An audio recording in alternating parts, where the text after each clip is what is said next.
Welcome to another episode of Coded Consciousness. Today we have two very special guests, Sergio Galaxies and Mermaid Marisa. Welcome to the show, guys. It's great to meet you both. Thank you for having us. Hi, thank you for having me. All right, before we get into the twin flame discussion, I would like to hear a little bit about both of your personal spiritual journeys. Did both of you have experiences kind of from childhood, or is this later in life? Or when did your spiritual journey start for you? So I myself, I started more into since I was born. I was technically pretty much normal. So it's not that I had gifts or anything. It was more around 16, 17. I was watching a show that I liked, and it's included meditation. And I just started there. Pretty much very simple stuff, just breathing in, breathing out, and trying to mentalize or absorb any positive white energy, let's say. And since then, it was more and more time, a little more complex, sometimes guided meditations. And then I entered like in a loophole and I dived really deep. And I got to a point I was wearing like five crystal bracelets in each arm and like necklaces with a lot of crystals. And I was doing affirmations to connect with a lot of beings like, angels, archangels, certain entities we call gods, and Arcturians, Palladians. And I went really deep on there. After a while, I started becoming more of a healer. And that's the majority of my journey. I just went really deep in terms of improving my energy in certain ways. And yeah, that led me to where I am now. Well, towards I met Marissa, and she helped me a lot in certain ways also. And he's helped me. What about your prior journey, Marissa? What did that look like for you? Wow, it's been a long journey, so I'll try to make it short. So for me, when I was little, I've always been very curious of the supernatural, always wanted to ask why these things happen. And I was just very curious of this reality. And since I was little, I've known I've always had some type of healing abilities, although I never really knew what it was, but I knew I had the ability to like feel pain in other people's bodies. So like I could tell if someone has a bad shoulder or a headache, and I would be able to like send energy to it to help heal. And at the time, I didn't know that was like what I was doing was Reiki. So that's something I've had since I was little. And my faith has always been a little different as I got older. I grew up Catholic more culturally, but I didn't really go to church much. I got my communion, but I didn't do anything more than that. So that's where like my belief was at as when I was little. And then as I got older, I went through a lot of challenges in my life that really led me down a deeper hole. And one of that was really big for me is coming out of college. I went and got a marketing job. I did that life that everyone wanted. I got that 9 to 5. I got my apartment. I got everything that I thought I wanted, right? I thought I reached that success that everyone's looking for. But I still just was so not happy with myself. And I'm like, why do I not feel fulfilled with this life? And I realized I was missing a lot of magic. And I've always loved mermaids. So going back to when I was little, something I always loved was mermaids. I love the water. My mom would have like a hard time getting me out of the pool because I just love the water so much. I always wanted to be at the beach. There was something connected with mermaids for me since all of my life. So as I got older, I became an adult and I'm realizing, wow, life is not that magical like they tell us. And Right. I decided to become a professional mermaid. I have a costume tails and I would dress up. I work events. I would do content creation. I would go out and swim in the waters here in Florida in the springs and take videos, beautiful photos. And it was just a way for me to express this magical part of myself that I love so much. And then moving forward, the industry for me just wasn't what I thought it was. And I also went through a lot of challenges with that.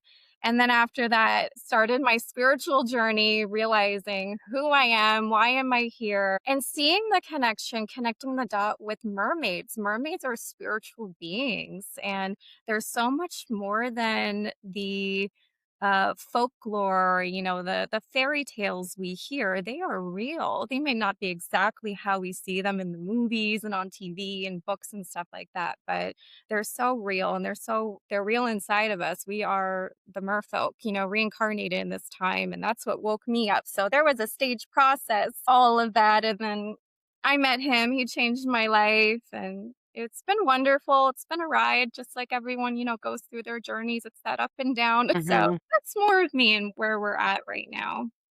The same for me. It took a lot of, things happening in my life for me to kind of come to an awaken. I didn't really awaken through meditation or things like that. So anyway, similar history too, if you're Catholic, which it was Christianity for me, but kind of same-ish journey. Yeah. Yeah, so yeah, thanks for sharing that. So Sergio, your bio points at a cosmic origin. Do you have a past life or parallel life memories? And how did this cosmic origin emerge? And do you have a particular starseed lineage or identity? Yes. So after a while, I'm just giving just a very quick background because I usually like to explain when I'm saying things. So before me knowing either relative to my soul, either relative to my original incarnated version in this universe, I was really deep on that loop of trying to improve myself, and I got to a point that I was able to read states of consciousness, or in other words, different dimensions. So when I got to that point, I'll consider more-ish, a little more high energy. I was able to read even more my technically past life. Well, it's not technically a past life. It's simultaneously a past and a present past life. Because during the process of me discovering my lives, I discovered the biocomposition of my body, my actual body, and my Arcturian life that I have, that's technically a past life, but is still current, is still happening in the astral. But you can question how can that happen? Yeah. So yes, and first to answer, it's more Arcturian. As an Arcturian more that I'm quite connected in sometimes energy, also knowledge. Because to be honest with you, a lot of things that I post on Facebook, I never read. I just read about chakras, maybe karma, one thing or another in my past, but the majority I never read. What happened is, in our head, imagine this is like an energy body. We have points in our head that we can build up a connection to our soul or past lives. And if we strengthen that, like really strengthen and really pull like a cord, a lot of times from that life can come, and it can come things, including the energy, including personalistic traits, including also knowledge, or let's say mind, because your mind can somehow in a certain level be shared with that life, and also power, because if that life has more intense energy and you build up a stronger connection, that energy comes to your physiological body and you have that eminence, let's say. Definitely. Yeah. She has a collection of about 150 books. She maybe read one or two, but she's gained a knowledge through all of those books just through the energy. Just She, through That, having that's them yeah, and amazing. present. That's amazing. I really admire people when they really commit in reading a lot of books. On my Well, it's case, just I didn't read much. To be honest, I know it seems laziness, which is not. It's just, it's like I really connected to my student life and other parts of me, and suddenly appeared. It just appeared on my head. It's like my mind, it's a little my mind, but at the same time, okay, you were meant to remember in this life. yes, Yeah. And a lot of us are remembering who we were yes. in other lives. During the process, I also noticed that a lot of times here on Earth, as we all know, or technically a lot of us, for example, we are known for the fame of the shapeshifter reptilians, right? That at least we know from the elites. That doesn't just happen with elites. Like I have a friend of mine, Teen Bottles. I think he does a live with you guys, right? Teen Yeah. Bottles. Teen Bottles. Oh, we talked several times. I like him. Despite he's shy, I try to call him sometimes. He doesn't pick up. he was probably having a dragon session with me. Yeah, he's just so shy. He's just, I need to go. I'm just joking. We're really good buddies, and a lot of times to our 3D eyes, things that seem physical, like if it is physical, it's human, in a certain level. But Teen Bottles, what I can tell him, he also knows, he himself, I think he says is a dragon. He himself, he has barely human DNA. He's more a shapeshifter dragon that shapeshifted more into a human form. And also we might think, how can be a dragon if it doesn't have the powers, etc. A lot of times when that happens, what really happens is your alien life decides to shapeshift in a specific way by limiting its own powers and also sometimes the knowledge and all of the characteristics. So you technically, like for example, him as Dean, he might be a shapeshifter dragon, but he doesn't have that universal power of a dragon physiologically, because his own dragon self, that is his real self, doesn't allow that. And that's to say relative to my team. I noticed by reading that it's not, I don't have much human DNA. Neither I also have, I'm not an alien shapeshifter now. It's more my own body, the majority. It's a materialized holographic structure of my own Arcturian self. So what happened to this life is my Arcturian self materialized holographically, and a lot of times holograms can be materialized to our own 3D eyes from other people from the outside, perceive as real, let's say. I have some human DNA. It's more in my spine and my bone structure. That's the more human. Besides the red, the flesh, and the blood, the majority is nothing else than holographic structures materialized by my own Arcturian past and present life. Yeah. Makes sense. Mhm. Astral is complex. A lot of times people, we try to simplify what a lot of times it's not. In this life, we have so much complex things, when we study about this and that, it's so complex. In the astral is similar. So things in the astral are really complex. Like here, can be complex. All right. Well, Marissa, I don't know that a lot of people that watch this channel will even know what a Lemurian mermaid is or what even Lemuria is. Can you tell us what that means to you? Yeah. So Lemuria came up around the time when I was going through the awakening. And through mutual friends and connections, I ended up getting a reading from somebody, and they're like, "You have ties to Atlantis," or something like that. And I was like, all right, let me dive into this and see what this means. And this is the first time of me hearing about this. I'm thinking, Atlantis is this myth, like everyone mostly thinks it is. It's a story. So I dive in and I'm realizing how spiritual this is and this place really existed. And then I found out Lemuria is also a place that existed that had mermaids as well. And I was like, I resonate more with this. So I dived more into that. And yeah, Lemuria was much more ancient than Atlantis, came much, much, much sooner, from what I remember. And because Lemuria happened so long ago and there was many different stages of it, of the civilization, and the beings came down more as light beings. So they were not physical, like material like us. They were more lighter. And then as time went on, I noticed that they wanted to materialize. They wanted to co-create with the earth. These light beings, they really wanted to be one here with Gaia. And I'm also very connected with nature, very connected with the water. I love anything natural. That's something that also geared me towards living a more natural lifestyle as well. I'm much more eco-friendly, and I eat vegan, so I eat a lot of fruits and vegetables, and I loved grounding myself with nature. I just love nature so much. So that's like a big sign with Lemurians, is that they're really, really closely connected with this planet. It was mostly water. And this is something I noticed in Genesis, is that God created water first before he created land. He Yeah. created the marine animals before he created humans. So this was also very interesting to see, because with the dolphins and the whales and all the marine creatures, the mermaids, the original mermaids, they were, in that part of life. We got a kitty.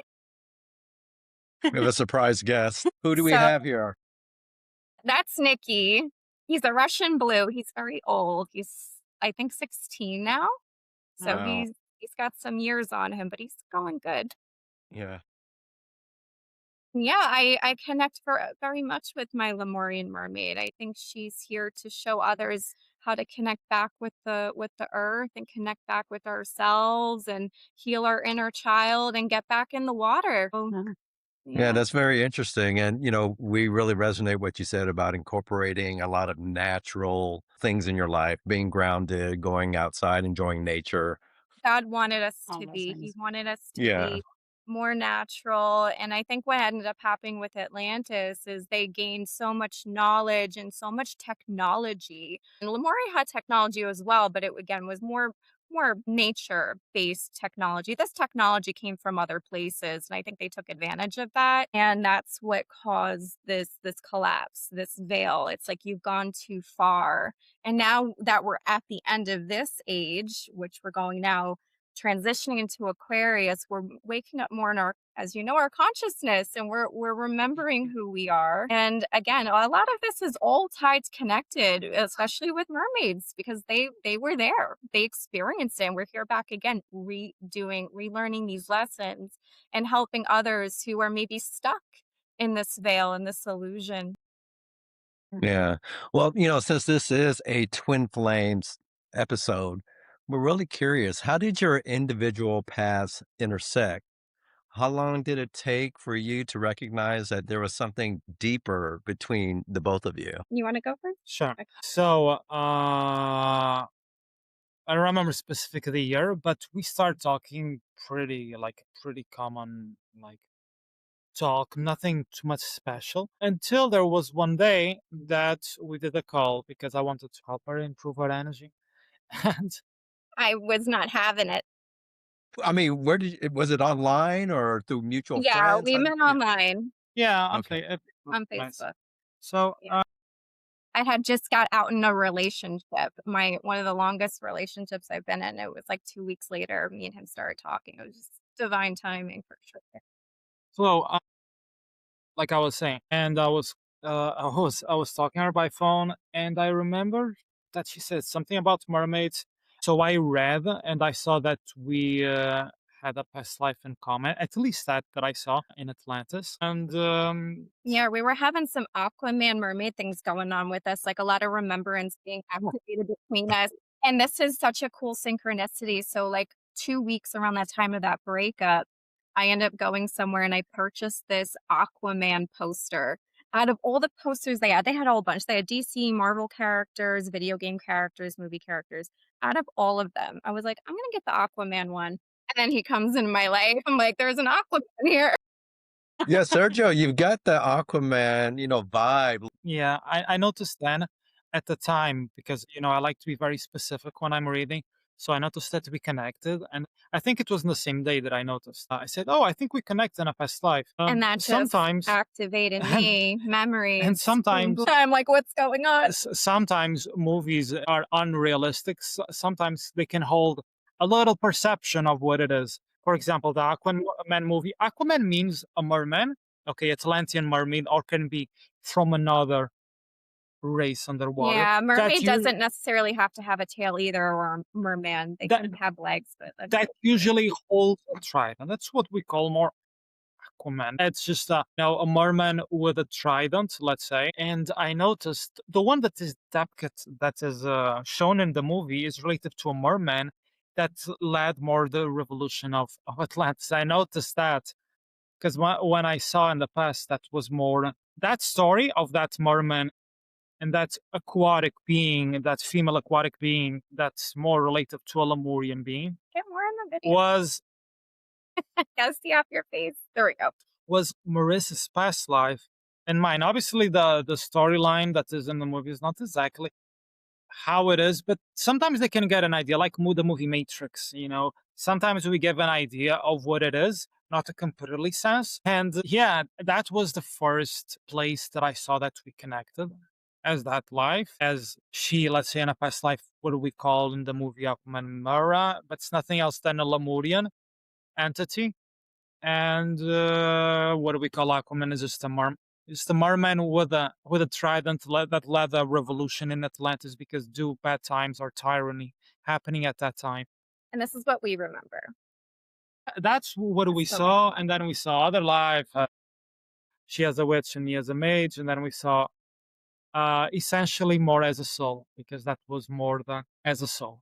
As a soul, because us, I know the theme is twin flames, right? Yeah. Yeah. Yeah. Mhm. So we have the twin flame by definition. That's nothing else than a soul that is split, my English, split into male and female.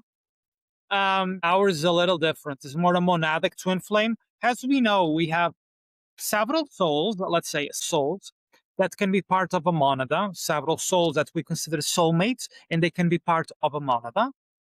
And monadic twin flame, and that you can even search, I think you can find some things about it, is a soul technically that acts as a twin flame of particularly the same goals and ideals.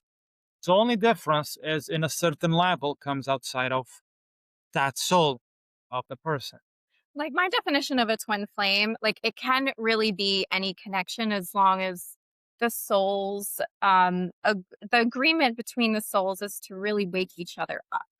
So a Yeah. soulmate is your perfect match.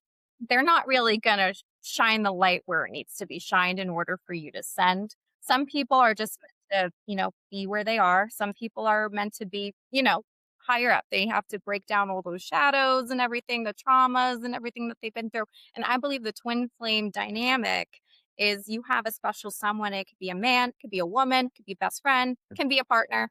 It's someone who is a mirror of you in your Mhm. likeness, but also has your same shadows, and they will mirror both to you. And the reason why the shadow part can be a little complicated is because this person, you just love them so much. You've never met a soul like them in your life. You feel like they're just so perfect for you, but they're like, there's something they're doing to me that I just either want to chase or I want to run. And that's a lot of people when they're on these twin flame journeys is that they will chase or they will run. And that's what you're not supposed to technically be doing. You're supposed to be healing. They're showing you what parts of you need to be healed. So that's Right. my take. It doesn't necessarily need to be a split soul. You could have a split soul and technically maybe in this life or another life you're not doing that. Maybe it's another type of agreement. But that's just like my definition. It can be usually it is split soul because they are the fire, the other mirror, your light. They're a reflection of your light. So that's why it's like twin flame. Same light. Yeah. So it's complicated for me because my definition of twin flame really depends on who I'm talking to. It's basically reading the what grid of consciousness the person in front of me is operating on and speaking to that grid of consciousness is the best way I know how to, because sometimes I'll call it a twin flame game, kind of letting people know like your twin flames can come in multiple bodies. It's going to be that same energy presenting itself, and I think you Jesus kind is a twin flame. I think he's all of our twin flames. He's yeah, supposed to show us how we're supposed to be and what we need to work on in ourselves. So yeah, anyone who's meant to show us how to be better or how to yeah. heal can be a twin flame, but it's painful. It's gonna It be is. painful, but Oh, yeah. it's worth it. All right. So, Marissa, you mentioned that when he came into your life, you guys really helped each other and a lot of things changed and really accelerated your healing. So, how did life change after you guys met? And then I know, Sergio, you moved here. Where were you living at the time? For sure. Okay. Portugal. For sure. Okay. And so how did what happened? So on my side, it was a absolutely change, let's say, that I had, because I might have during a lot of years more intense energy. Because the thing is, I could help a lot of people in terms of raising, but I knew in a way I was not okay in terms of emotionally. It seems small, but it's not. One of the reasons that I came here to Earth, besides helping people, essentially was to learn. Because in some of my lives, I took decisions that might not be the best in terms of compassion and loving. And yeah, I essentially came here to learn how to love unconditionally. Because one thing is someone being nice to you, and you're like, oh, I'm going to be nice to them. It's easy. When someone is really treating you badly, for example, you need to always come from the same spot. unconditional love. And that was the majority of my learning, which technically I was not okay at all. When we met on that level, I was really, really bad. Okay, When we emotional. first met, I'm like, "Do you want to date?" And he's like, "I want nothing to do with you." He had, we all have like traumas sometimes when we get into relationships because past hurt. So he was holding on to something from his past and he's like, I want no relationship. No matter how strong he felt with me, it's just like sometimes people that's the avoidant in that connection. It's the A, avoidance, l- like the fear of that love, that deep love, because maybe in their past they didn't receive that love. And a lot of times we yeah. accumulate pain through this life experience, or even you can have feelings from other lives or other parts of you that can, lead you to react in specific ways from a fear-based point, from a heart point, based point, and that was me more. So that's why since over a year, if you go to my Facebook, I barely post anything because I'm really, really, since a long time until now, I'm really, really dived in working my emotional parts, energetically emotion, because they were connected to a more loving based state, because that's exactly what I need. Oh, and Marissa, sorry, because this is a twin flame thing, and Marissa. It's okay. They're asking each No, together so we can yeah, yeah, no, one whole thing. no, I'm saying, and Marissa, she came, and a way to this life was to way. It was to help me. So yeah, And you help me. yeah, I helped you, but I changed absolutely, like, and I'm still Yeah. in the in the We're always working on each other I'm still Yeah. still in the process. day So yeah, she every changed day. absolutely, by triggers, because triggers are so a lot of time Everyone has a lot of triggers. times we see triggers and obstacles, emotional obstacles or pain as bad. Our system can sometimes react initially like that, but they can be jewels, because imagine that your growth, your learning is to facing a bad emotional situation, reacting loving, and that's a jewel. You have opportunities given to you that next time you learn and you're able to grow from that. Yeah, we Yeah. face our fears in this relationship. We don't run, we don't we figure it out until we figure it out, And I no can tell matter Same you. what. here. Yeah. Okay. Yeah. I forgot the question. The question is how it will turn you. Oh, how it was the journey. So What was it? Yeah. How did you guys spiritually, when you come together, what started shifting or changing within each of you? I think that's what it was. Yeah. Right? he helped me definitely find self-love, notice, and when we come into these lives, and it doesn't matter if it's a twin flame or if it's a relationship, friendship, anything, where we're always fighting through this battle, this spiritual battle of reminding ourselves who we are, where we come from, who are we out of this reality where we suffer so much of these, this pain, these traumas. Who are we underneath all that? And that's where he taught me basically, and really just about self love and to be confident in myself and who I am without putting a mask on. I was all messed up. I had bleach blonde hair. I wore all the makeup. And then once I got into the mermaid thing, I just became a character and I didn't know who I was. Although my Lemurian inspired me to be that mermaid that I created, but it still just wasn't me. It wasn't Marissa. And that's where he came into my life, is like, I learned who I am. I don't need all the makeup. I don't need to dress up. I don't need the designer things and all this stuff.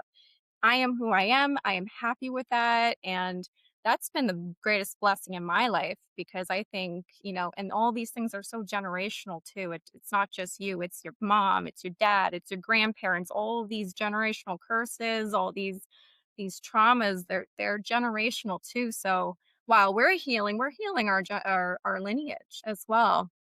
So I'm grateful for that I'm healing the parts in me that maybe I see in my parents, and that they weren't able to do that type of healing. And I'm glad that I'm doing it now in my life. And I think all of us should be proud if we're able to do that at any point in our life, because that makes it so much easier for us to live, and to live happy, more happy and more fulfilled. And he's done that for me, for I sure. Yeah. love that. Yeah, definitely. So, what role did Starseed remembrance, galactic energy, or soul lineage play in the two of you finding each other? I guess in terms of like synchronicities or things like that. Yeah. Oh, yeah. I saw a lot of angel numbers, a lot of angel numbers. So for me, the numbers started as 11. And this was happening back in 2020 when my first awakening was happening. And I was just seeing 11s everywhere. Then, around the time we started talking, I was seeing just ones. Like I would look at the time, it'd be like 101, 201, 331. It was just ones. I'm like, okay. Then I saw sevens. Then I saw another number. So there was like a lot of numbers everywhere. Other synchronicities, he definitely we had a moment and it was a very emotional moment between us. This was many years ago when we first started talking. I had a moment and it was a very emotional moment, and I got so emotional that I triggered my Kundalini and everything. I felt this wave, this rush of energy flow to the top of my head, like cover me like an umbrella. It's like I felt it. And then I started seeing visions of my life, like just flashing before my eyes. And I was sober. I wasn't on anything. I wasn't drinking nothing. I was just living my normal day, Yeah. having no Yeah. conversation. She picked up the phone and I'm just like, what's going on? And God spoke with me and he said, this is your life. Everything was supposed to happen up until this point. Everything that you went through, this is happening now. Like you're gonna realize why everything had to happen, why everything was set up for the both of you. And I was like, oh my gosh, okay. And then he started giving me more visions, and I can tell them this story. Okay, so this one's really cool.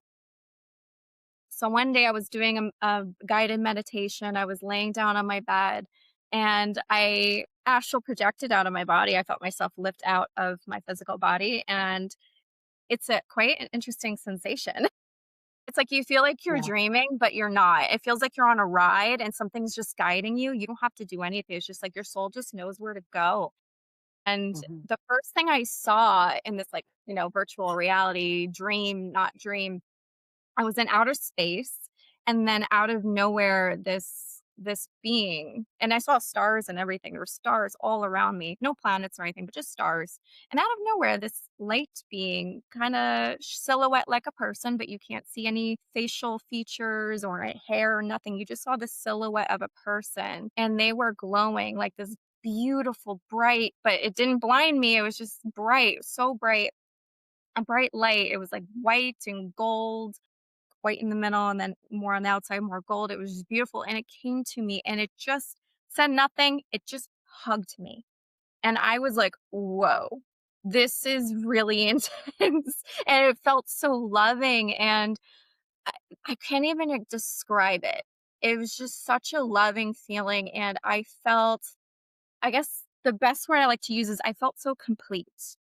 It was just like completeness. And then after I had that moment, I physically felt out of the top of my heart chakra this tingling sensation, and then my soul guided me somewhere else, and as soon as I felt that, I was hovering over the earth, and I could see the atmosphere, like, I could see the blue horizon over the planet. I could see the sun kind of in the background, and then as I'm looking at the planet, I'm looking at the Atlantic Ocean. So I'm in Florida, and at the time he's in Portugal, and I see this golden white light, like an arch or a cord, going from Florida all the way to the other side of the ocean to Europe. I Mhm. was like, "That was him." I knew it, and it was beautiful. It was so beautiful, and that was, like, such a beautiful confirmation, that was you. You were trying to show me that was you, like, I am your other half, I'm on the other side of the world, and that's usually what happens with some twin flames is that they are set up to be located, nowhere near where you grew up or your hometown. They could be in another country, they could be somewhere really, really far away. And it just shows that love is universal. And even someone, who grew up so differently than you or who grew up in a different way, culture and everything, love transcends all of that. I never Yeah. thought Yeah, on our first date, there were double rainbows up in the sky. Yeah. we got the double rainbows. Extra love. Yeah. Yeah, we've had some interesting Yeah, synchronicities and remembrances, and it's been quite unique for sure. definitely. Some believe that divine couples are here at this time to anchor higher codes into the collective field. So, do you believe twin flame couples are being called forward right now for a reason during this, planetary shift we're all experiencing? Yeah, definitely. I think so. I'm noticing them more too with other people that I know personally too, and people I worked with a lot. Where we're changing, we're shifting, we're going into a different consciousness, and we're gonna need that experience to really transcend the darkness, the negativity that we experience, so we can be more embodying our most loving selves, and to do that we need to get through those dark parts, and it's nice to have somebody who knows you and understands you so well, like a twin flame, to do that for you, because if it was with someone else and you didn't get along with them, you didn't feel a connection, you would be like, bye, I'm not dealing with this. That's what most people do, is when, especially these days, if there's red flags, or, then obviously we need to use discernment. I'm not saying don't use discernment. Use your Yeah. discernment. But with certain people, you know, if you love somebody, you do anything for them. And that means also changing yourself and working on yourself. And that's something a lot of people don't want to do, or they feel uncomfortable doing, or they don't even know where to start. And that's something I'm glad this journey has led me to, is really that awareness, and that healing journey itself, is part of it. And I think, like, going back to the question, is a lot of people are being called to do that right now, because they need to remember. They need to go back to who they are and who they know they are. Yeah. I would agree. Yeah. So some twin flames talk about experiencing telepathy. I know you mentioned dream contact already, spirit emotions, things like that. Do you guys experience those things? All the Yeah. time. Yeah, all the time. It's crazy. Oh yeah, we he'll be thinking of something, and I'll just say it out loud. And he's like, "How did you know I was thinking that?" I'm like, We just had that the other night. yeah, all the time, all the Yeah. time. I never experienced this with anyone else like this on this scale. Yeah, that's a good sign. You know that you're aligned, is all the synchronicities. That's it. Well, Same thing with us. And some days it seems like, I don't know if it's just a different energy or whatever, but some days it seems to be heightened and some days it's lesser. But we had a day just a few days ago where it's like all day we were reading each other's mind completely. Like I would have a thought and then he would open his mouth. And these are completely random things right. that are just no way that we're thinking about these same things at the same time. Yeah, But yeah, it was just all Right. day, and I was like, "Gosh, okay, like, we just can pretty much read each other's mind now, Yeah. and we just might as well accept that." So, yeah, but anyway, very it's fun interesting. when it happens, and we still get, like, surprised, or like, "This just happened?" But yeah, Yeah. it's great. It's a blessing. It's beautiful. I tell you, I'm not reading your mind. And even you don't like, and that's another thing with twin flames, you can't keep nothing from them. They know everything. Yeah, I know Not that that for you're sure. keeping secrets, not that you're purposely keeping secrets, but, like, I don't know, maybe there's just something in your mind, you're like, "Maybe I'll save it for later," another time. No, he knows. He's like, "Oh, I was just thinking about that." It's like they they're so in tune with you that God is using them to also be like, "Hey, say this or do this," because they need to hear it, or they need to talk about it now, or whatever. It's just like, yeah, it's crazy, but at the same time, it's beautiful. Yeah, it is. It's very unique. So, has your, like, union changed the way you understand topics like, Christ consciousness, the Mhm. divine feminine and masculine energy, and sacred polarity? And if so, Definitely. share that with us. It's a lot of what we teach too, is all of that, because it's not just your divine partner. It could be, like I said, it could be a friend, could be a family member. Just that building your relationship with your twin flame helps build connections with other people. And go Okay. ahead, go Okay. ahead. So I want to bring a topic that is really connected with this, and it is so important to a lot of people that we are in spirituality, new age, And I'm gonna start from a little different topic, but connected, that will give a better background to you to understand. The first one is when we say religion, and a lot of people say they are not religious. Religious is nothing else than reconnecting, and religious in a dictionary way, a definition way, you will see that are a group of thought forms. So technically, we're how do we say? Reconnecting. Reconnecting I understand. a lot of thought forms. Technically, in other words, is nothing else than a system belief. So all of us, including people that we call religious, including people that we call atheists, and people in spirituality, New Age, they have their own system belief. If similar or not identical, so we are all in a way religious by itself, because in life we see life with a specific mental structure. That's our own belief. And atheist people might say, oh no, but that's proven. That's proven usually to the 3D based eyes. A lot of things that is included in our physiological science might not be exactly true, because things come up from above to below. So things that are below and is, let's say, like blue, it might not exactly be blue, might be a holographic structure, an illusion to make you see that it's blue on our 3D eyes. So in the end, is technically a system belief. And why this is important? So a lot of people, they say they are not religious here in spirituality, New Age. A lot of times we say that we don't follow any type of moral doctrine, any type of laws, any type of entities relative to a specific religion, like, for example, Christianity. But in the end, everyone has their own thought forms and system beliefs. And Their own structures. why this is important? In New Age, what we're missing, we're seeing about past lives, Akashic records. And this is a thing that I knew in a way, but I didn't focus, maybe because of my unhealed part. But Marissa and things that she channeled helped me a lot to bring that aspect of the emotional compassion and loving.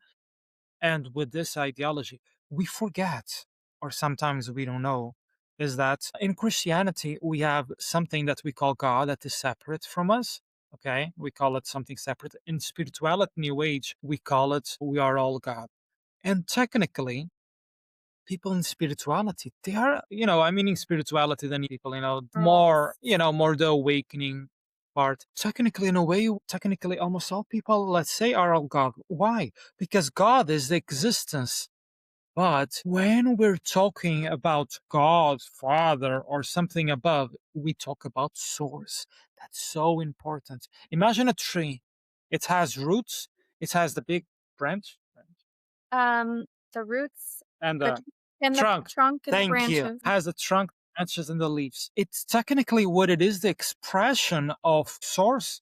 We have source, that is the roots, and then we have all of its own extensions. It's source, and what we call God, in a literal sense, is nothing else than an entity that technically a lot of us are part of it, materialized and created by it. It's a source that extends itself to the sides and to lower dimensionalities. And then we have its own creation that I can say, in other words, we call it Holy Spirit. It's the creation of Source. And his creation, his extensions, and his center is all God. Now, when we call Father, is Source. So within spirituality, we're missing so important. And obviously, to relationships. Because if you find something really healthy to you and loving to you, in a relationship will be a plus. And what is essential? Remembering source. That's where we come Having from. that personal loving Yes, relationship with God. because God, source, Father, That's where we come you from. can use words that can feel comfortable for you, because sometimes people that come from a religious background to awakening, they feel uncomfortable with the word Father. I'm more okay. But you're calling Father, God, source, and you strengthening that connection. You strengthen to the master of the reality, that you're part of it, and people are part of it, technically all. And it's so important to build, like Marissa said, a personal relationship, either by affirmations.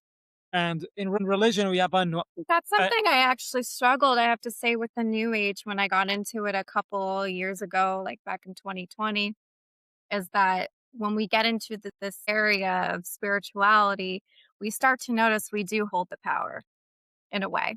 that we do Yeah. have the ability to change our lives. We have the ability to live our life the way we want to, but you're missing a component. And that's something I left God out of my life in a way. I don't want to say that it hurts me, but I did for a little bit because I did go through this dark time. And when we do go through the dark time, we think, oh, God abandoned us. And I have to figure out everything on my own. And that's where I went to. And then as we healed more and more, God brings us back to where we need to be. So God is a really, I have to say, with the new age community, God is a really big part of that. And Yeah. especially with twin flames. You gotta put God in your Yeah. relationship. Without it, Yeah. you're gonna be stuck in that cycle. Yeah. Okay. Go ahead. I just want to continue to not forget. So, the essential in this is remembering source, if that's comfortable.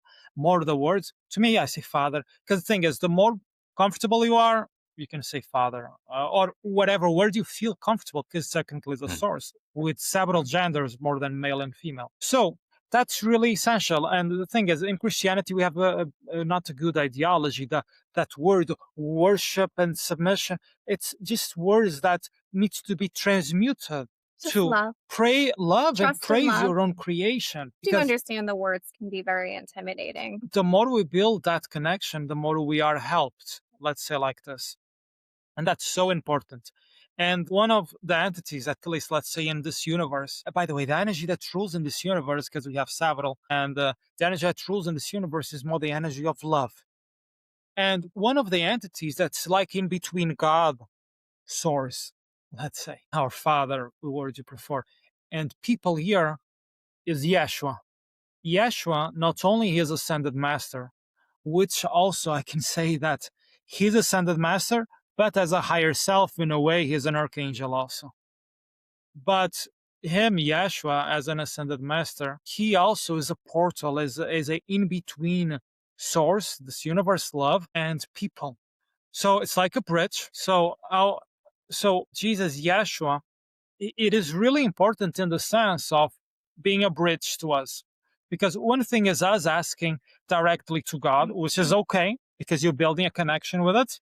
But naturally, if you have a bridge that is closer to you, you can ask. That's normal. Like you asking an Arcturian instead of you asking an Archangel. Sometimes the differential rate of energy, Arcturians can be closer Because to God is us. you. You are God. I am that I am. It is everything. But once you connect with the God that is you, that is an That- extension of you, yeah, and and you not give love to that, that love gives back to you. And it really is, like I said, that mirror, so that yes, love you give back. like what she said, like Marissa's saying, we are technically God, or let's say part of that You're an materialized extension. creation. We're not source, that is literally the root of the entity itself.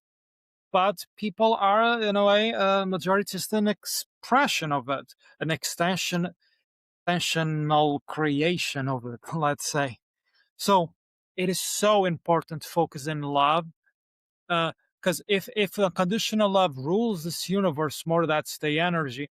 It's so important to focus on that in relationships, in twin And we've flames. been through hell So together. important. We've been through hell. So Hell. important. Yeah. And Unconditional forgiving, that includes unconditional loving, that includes unconditional forgiving, unconditional caring, and sometimes it's really difficult. everything Yeshua taught.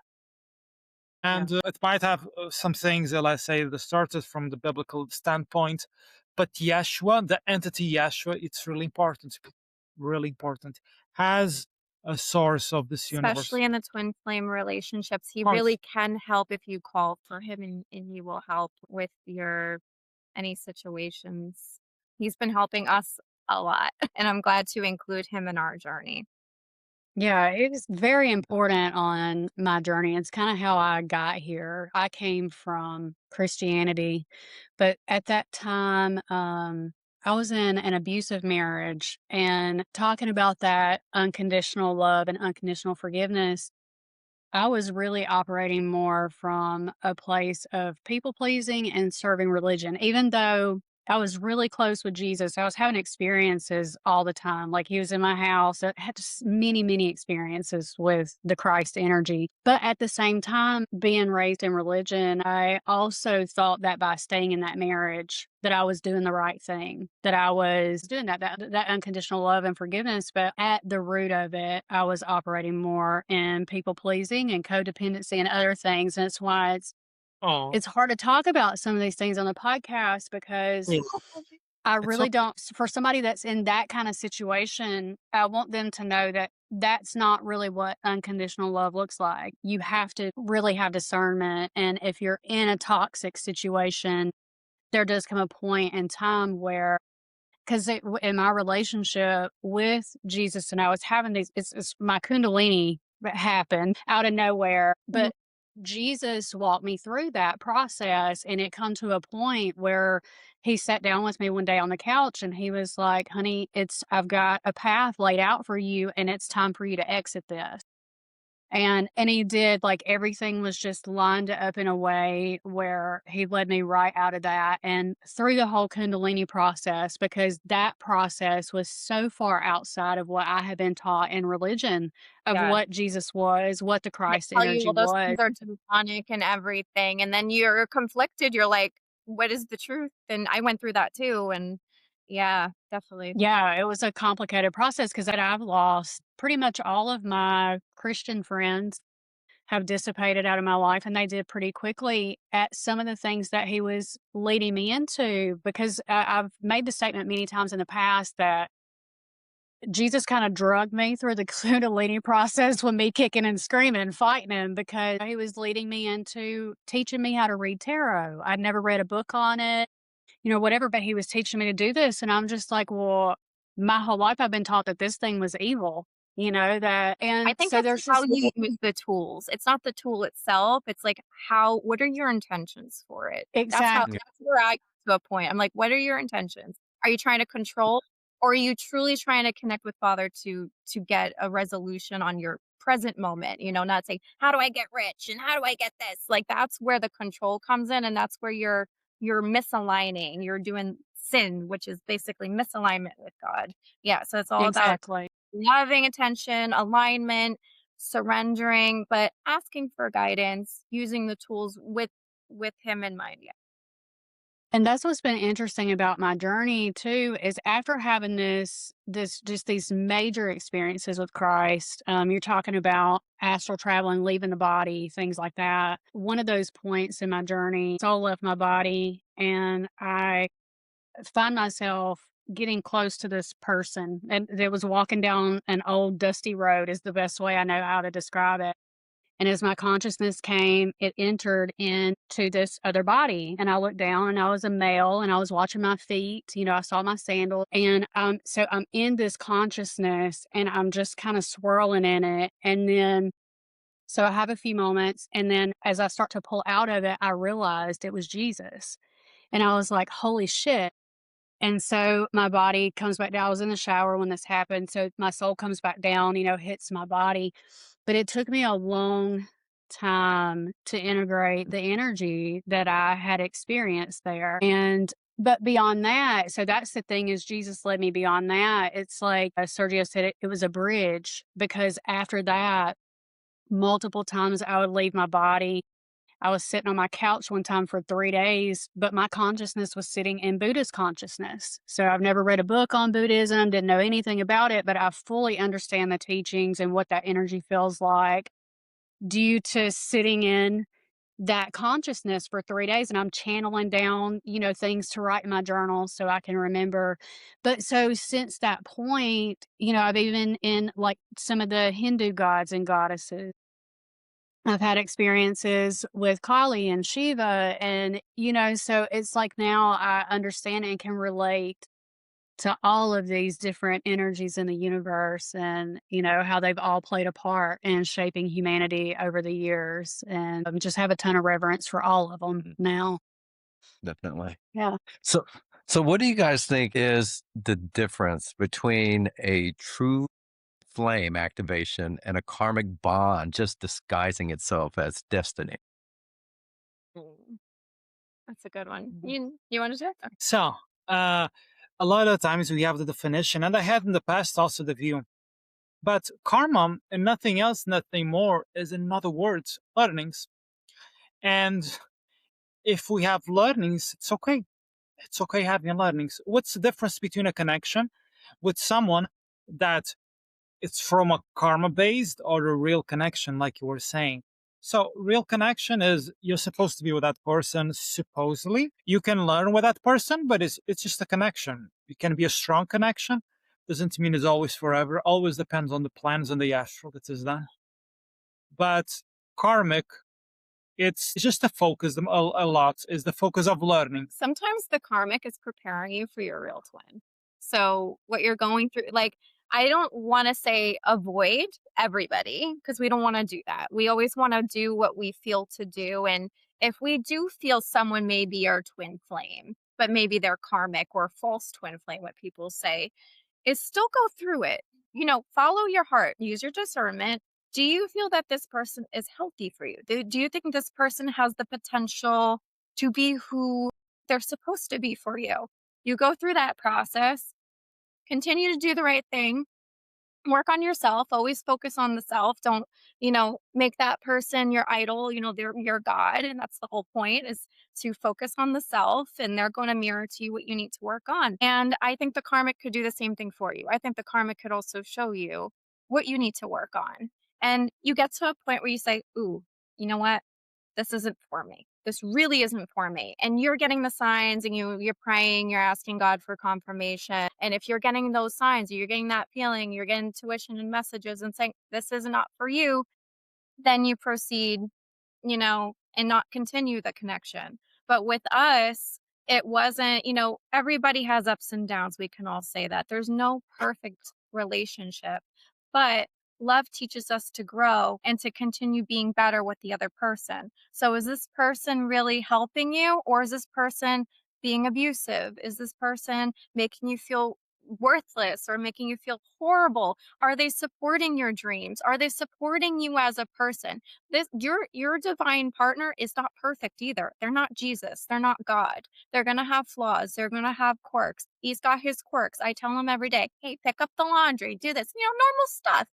But the thing is, you have to work on that. That's the whole point of a marriage and relationship, or whether you're dating anybody. It could be your best friend. It could be a friend, family member. Are you working together? Are you a team? Are you helping each other improve and be better?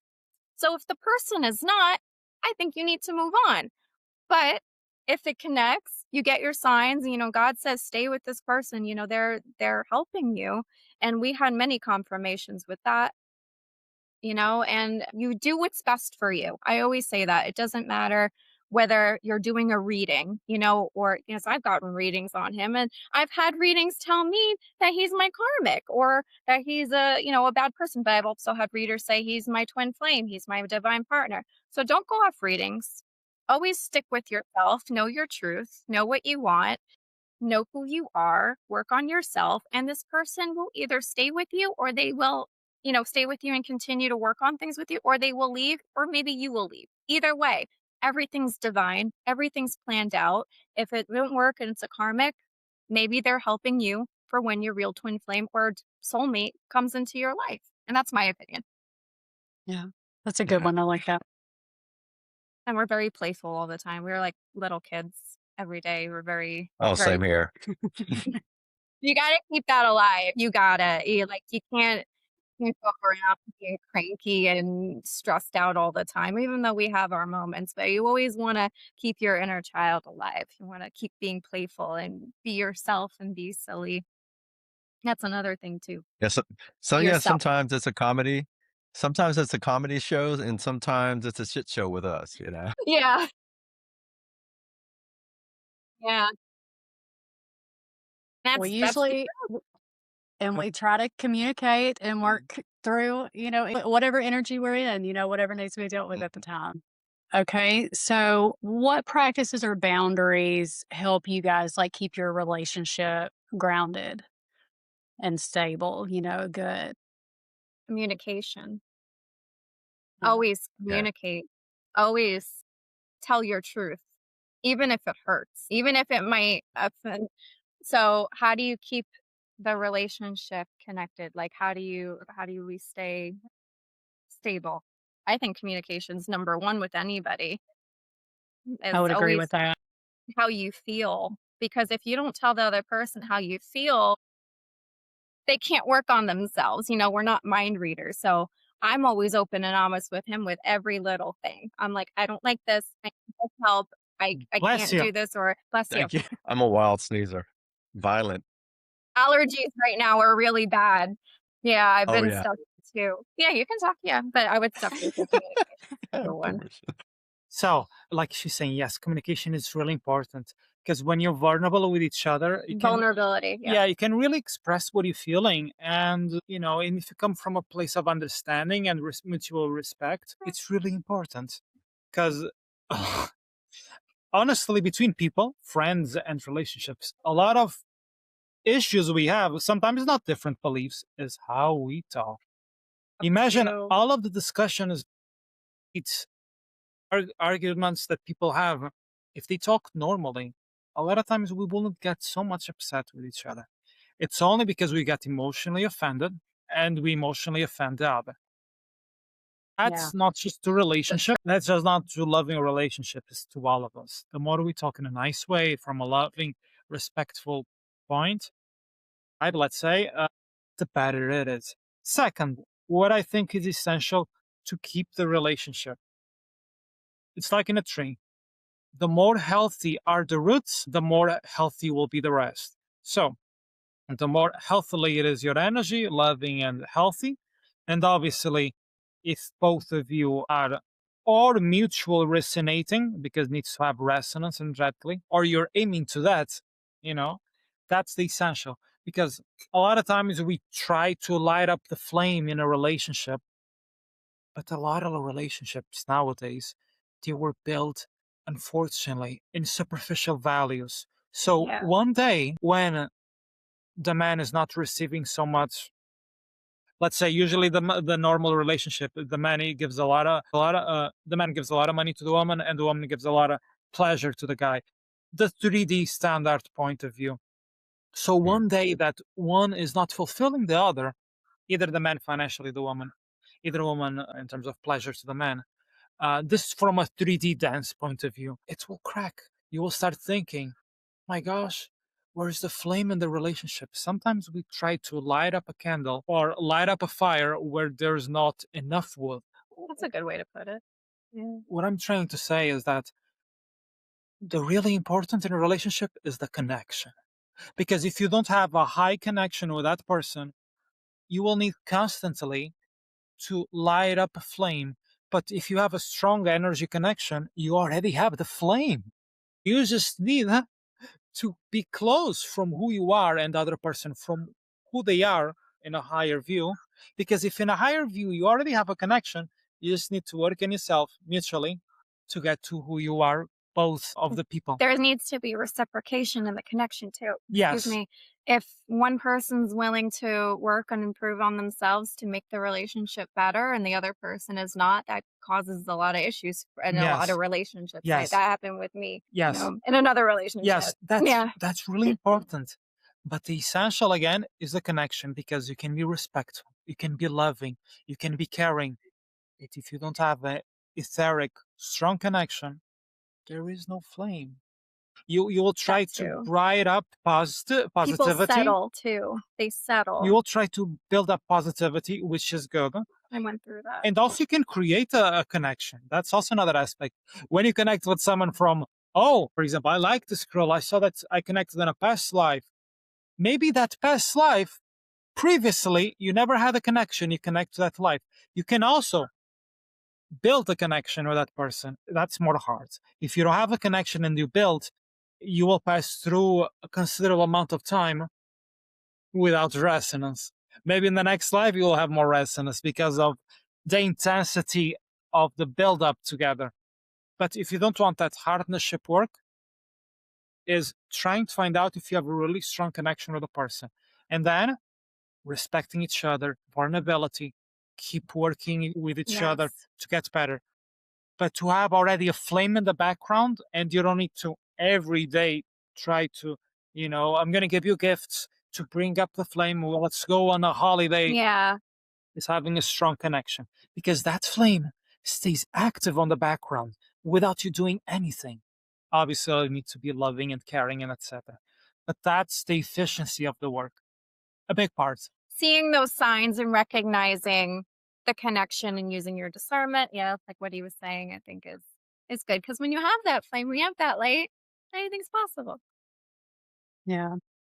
Yeah, I agree with you guys, especially with the communication part. I mean, there'll be times she'll communicate with me, like maybe she woke up that day and she's not, she's not in a good space. She'll come out and tell me. And actually, that happened yesterday. Yesterday. Yeah. Yeah. So, and I mean, Every there's been morning times. he wakes me up and he's like, "How are you?" That's the first thing he asks me every morning. He says, "How are you? How did you sleep?" Because there's a intense connection, not only caring, but intense connection. So automatically feel a mutual pull to each other, Yeah.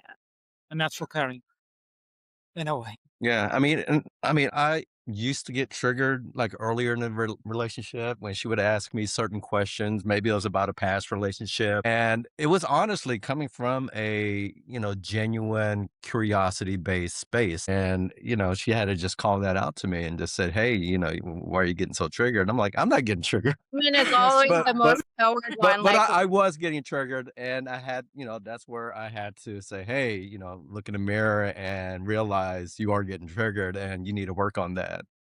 So definitely who is the communication is runner key. and who is the chaser? Who is running? If you want to, We really didn't have that dynamic. Yeah. So that pull for me, though, that runner chaser dynamic actually happened to me a few years ago.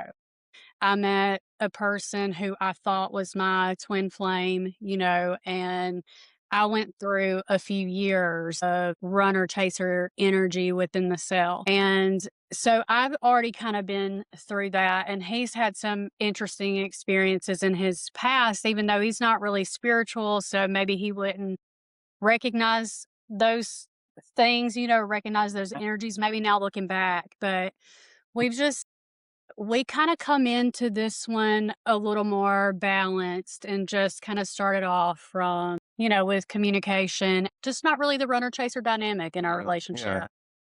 yeah, It wasn't like that. Yeah. guys like already did the work before maybe meeting and you Yeah, clicked. And I would say so. Yeah. that's It's continuous work, though, Yeah. It for is. sure. Yeah. Continuous we growth. came in Yeah. raw. We came in knowing what we Yeah. were doing. Like he saw me at my lowest. I saw him at his lowest, and we just built each other up from there. And it's been fantastic. Yeah. Every like it just Yeah. gets better, better, and better. And that's what they should do for you. Like your partner, no matter if it's twin flame soulmate, they should always just help you be better and be better. So yeah, it's Yeah. great. I also have another detail that I wanted to add of how to improve twin flames, or better to say relationships, but I don't know if I should say it now or Oh, another definitely. thing. Go ahead. Another thing that came to my head is to have resonance. You can be in a really low point and the other person also, and you resonate with each other because you're both in chat. I'm sorry, it's like you're both in chat, you both resonate. But the thing is, if we want more lightful healthiness to the relationship, is trying to remove density from our own energy body, our own and from each own, because then you can live a connection, soulmate, twin flame, past life, or just a connection that can be you can feel more light. And one of the things that can influence a lot that I usually advise to people, and I need to add because it's so important, is trying to avoid density. And one of the things is, let's say, the animal. Obviously, there's things like Not eating animals. yeah, like there's things bad like Plain. or like hurting people, killing somebody. You absorb that karma, heavy density on your body. That's horrible. Other things besides that horrible aspect is trying to limit or be conscious of what you eat. Because to be honest, a lot of times we eat things that we are used in a specific culture because of just that, because of a culture based collective thought form system. Because if we really cared like we care for people and our pets, and we cared unconditionally, including what do we eat, including, because unconditional caring is caring about everything, we will maybe start looking to cows and pigs in different ways, and similar to dogs and cats. Because the thing is, from what I can say from the side, the majority of animals didn't came here to Earth to be eaten by us, or let's say by contract. So a lot of times when we're eating them, not always, but a lot of times we absorb that density, and that not only will pull us to the, doesn't mean that you will stay there, but can give an effect of pulling you there more to this heavy matrix and keep you in a cycle of learnings. And sometimes learnings are not pleasant, because we say karma, because what? Because it's heavy. So the learnings sometimes are not pleasant. So a lot of times we absorb karmic things either by hurting people, either by, eating, I killing mean, it is directly or eating something we animals. don't think about because a You lot of us all over the world, we have different foods that we eat. And here, I was so used to eating, chicken, beef, and all that. And something just drew me to going to want to be vegan. How when did I go vegan? I went in 2014. I went vegan. Something just made me do it, and I felt incredible. I actually want to say that was the beginning of me getting into more like crystals and stuff like that, and more I became like a hippie bird pretty much, and that I think opened the door into my spirituality a little bit because I was more open Yeah. minded in general. I think veganism might, and not we're not here to convert anybody. Everyone, like in I their own diet that works for them. But Yeah, he actually was vegan. Wait, was I vegan for when did you go vegan? maybe when I was 18 or 17, vegetarian vegan. Yeah, so I think it was a couple years after I did, but that was something we also had in common. It was like, "Oh, I'm a vegan. I'm a vegan." I was like, "No," because how hard it is to find vegans And these days. and the I was like, "That's incredible." this Yeah. this is so important because we forget, we think this is just, it's just what do we eat, it's just it's energy and It is energy. And energy. we forget that in We're the putting in our astral bodies. we have dharma, Yeah. karma, we have laws. Sometimes we forget that because we want to run away from the doctrine religious view, but in the astral there's a source, there's laws, there's morality. And one of that aspects is that you might even say plants are sentient and they feel pain, and yes, they do. The best that I can tell you is that the karmic level that you absorb from any plant, let's say, is much smaller. And because in some parts plants have a more collective consciousness, has also, there's more an allowance to be eaten. Obviously, if you focus more in things that are not plants, like fruits and seeds, that's even less. That's even smoother. That's even much more Something I noticed smoother. with the mermaids too, mermaids are more drawn to like more sweet things like fruit and sugar. Yeah. We like And sweet things. and But yeah. the person that will impact and influence more will be the person itself. Sometimes you're Uh, thinking, oh, but I'm not going to do this for the animal. Okay, you might not even have at the moment compassion, but you're forgetting the damage you're building to your energy body. In the cycle, you're adding up things to your system that's going to be heavy. And then with your partner, with your twin flame soulmate, if you're going to bring that happiness and the easiness in being triggered, the easiness in getting upset is higher. It's higher because, and this is not related to everything that brings you density. The more dense, or the more density around the heart chakra, you're gonna be triggered much more easily, and it's more painful in the long term. That's why it is so important that I keep saying to people. yeah, eating a lighter diet with more fruits and vegetables definitely makes you more emotionally balanced. Whereas I noticed before I went vegan, I definitely was not in the right headspace. I think going vegan actually helped me Yeah, a little bit with that process too. and one of the exercises that you can do, people can do in general, to be really clear with this and improve, is doing affirmations. Like, I see cats and dogs. No, sorry. I see cows and pigs, for example. I see cows and pigs has cats and dogs. And the more you do that mentally, one day you will be at a restaurant eating normal food, like, I don't know, beef or something. And your system will be like, whoa, I don't know, I'm feeling a little off. Why? Because you already tried to change your own inner mechanism inside by doing affirmations that are pretty simple, because cats and dogs are very similar to cows and pigs. If you start doing that, you will start noticing, oh, I don't feel so comfortable. Because by nature, a lot of us are emotional beings. Of course, there are people that are reptilian shapeshifters. There are people that have past lives, and sometimes reptilian can have a digestive system that's not benevolent, sometimes, not always, as draconians, sometimes. And sometimes can be a past life connected with you. Sometimes can be an entity or a non-benevolent witch that can be connected as a spirit with your body and can even affect. Or sometimes it's a bad vegan diet, or sometimes it's a bad combination of a vegan diet, and sometimes, or a bad transition. And with that, sometimes people don't evolve in a lighter diet because each person is each person with their own individuality.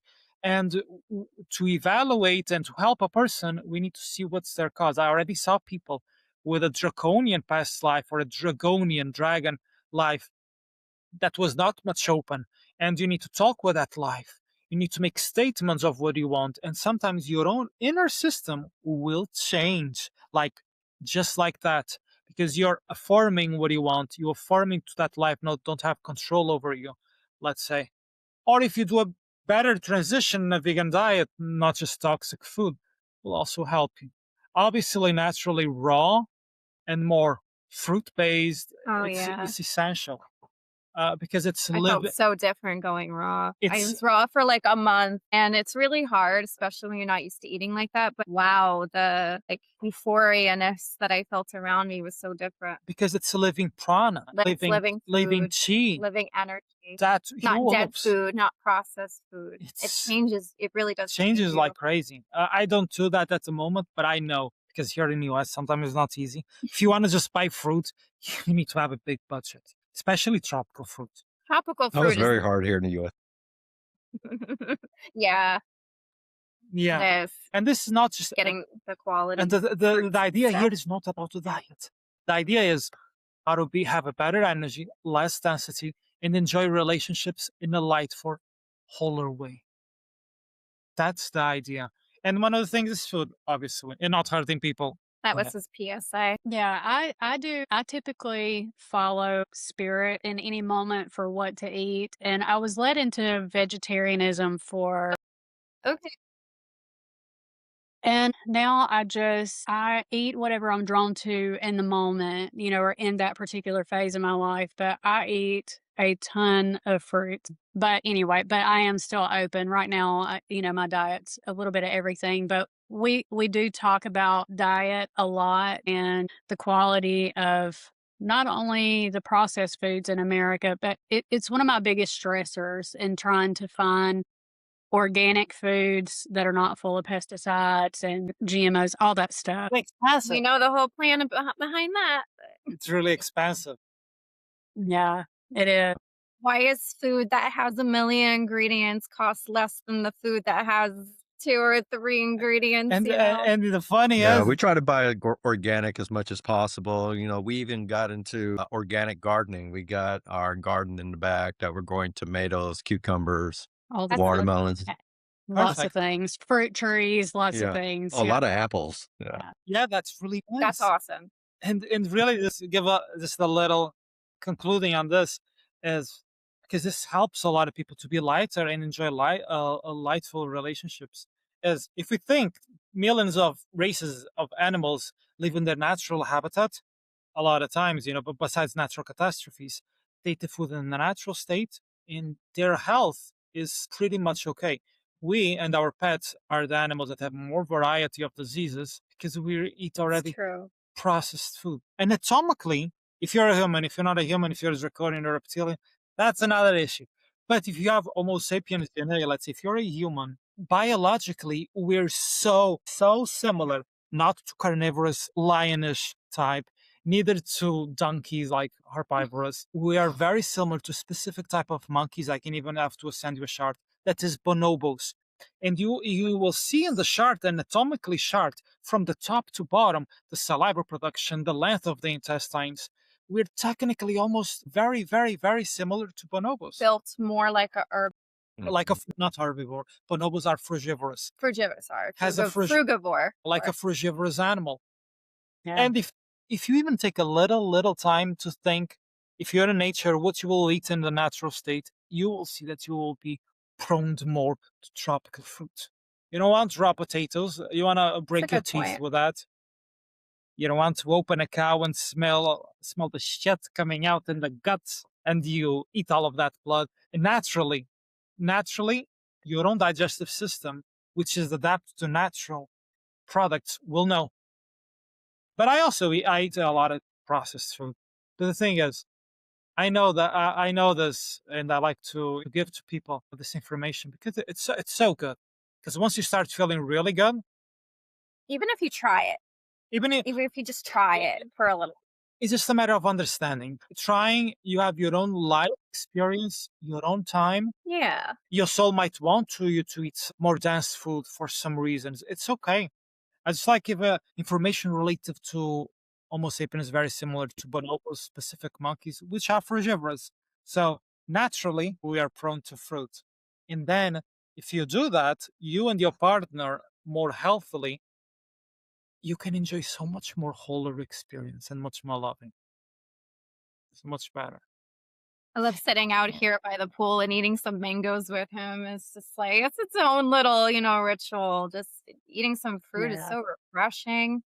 And like there are couples who go out and they work out, and part of our lifestyle is really eating well together. I'm sorry if I talked a lot. It's okay. No, you're good. Yeah. All right. Well, I do have a few more questions for you. So, Sergio, this one's for you. So you create a lot of content around 5D, New Earth, and messages to Starseeds.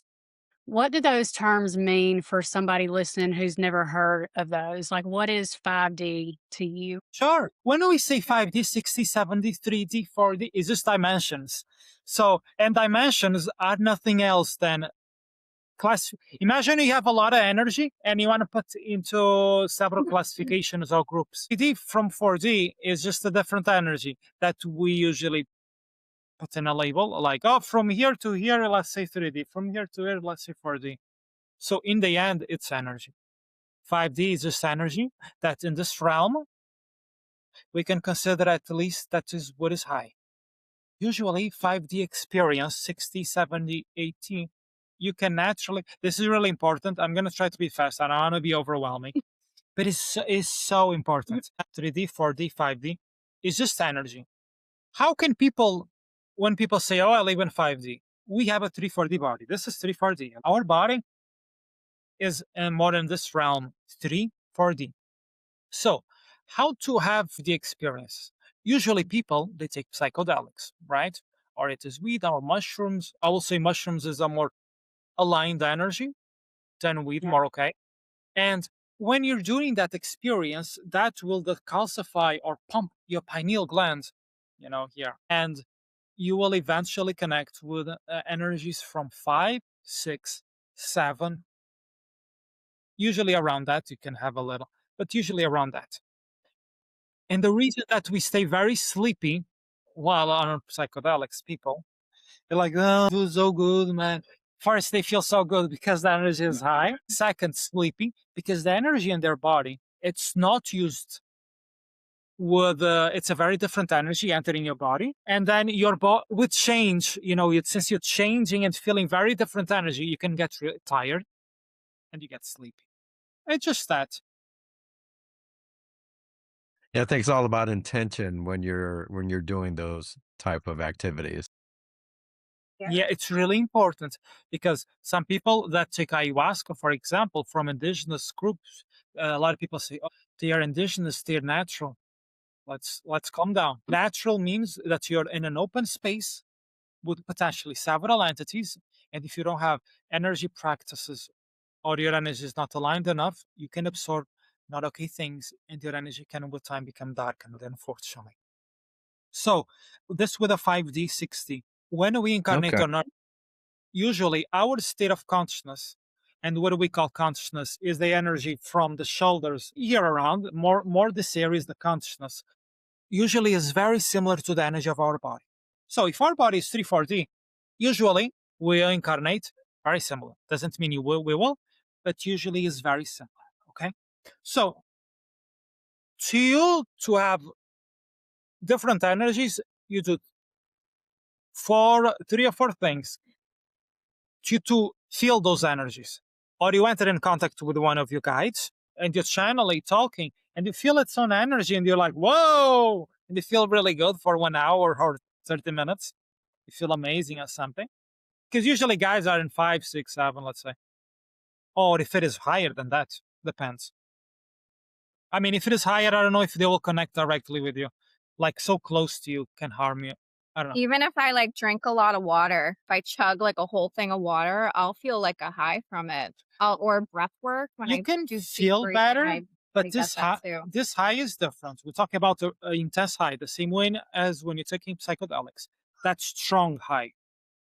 Or you by connecting with a guide, or by psychedelic, or by astral travel experience, meditation experience. Yeah, it's a way. Or by usually what I talk about state of consciousness, I'm going to explain what is. Thing is, the way that I preached in the past, since I was not much emotional and loving, it is true. We all been there. I, and I'm still working. And That's good. what I explained was not a more emotional, loving way. I forget that what I explained is more a hack that not all people can do. That's really not easy. And I'm going to explain here and now very easily. Mentalize your body, physical body. Now mentalize your energy body. Now imagine that it's made of slime. You know slime? You know that's gooey slime. Stuff. Okay. Upper part, that is the shoulders and the head, and you stretch like gum. You stretch up, and there's here 3D, 4D, 5D, 6D. That work. It's like you're working construction, and you need to be patient. Takes a lot of time. You can do that by working essentially in the upper chakras. You astral travel your body, and you pull energetically the upper part of the person up. That can take 1-2 years because we don't want any type of damage. We don't want to have a really energy bruise on that body. But it's a hack that you can see a really good man.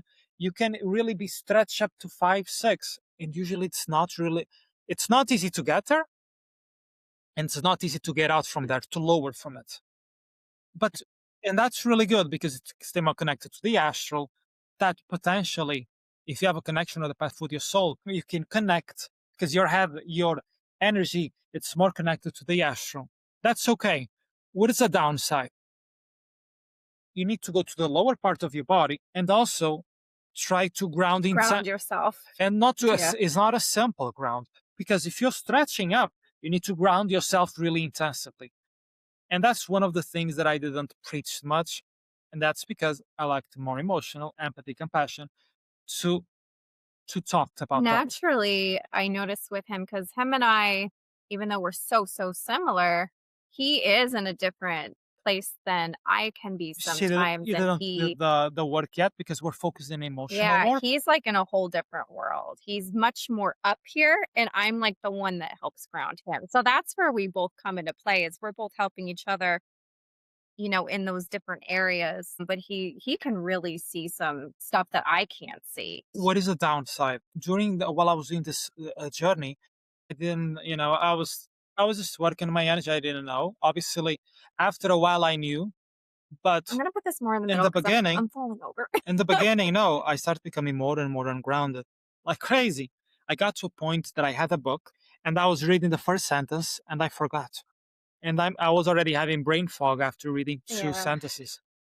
That seems okay, but at the same time, my memory, I will a lot of times forget what I did in the previous day. Why that happens? Because if you have energy on your head here, and you're stretching up, your energy will be, the energy that was here, it will be distributed in other places. And what is here? Your memory.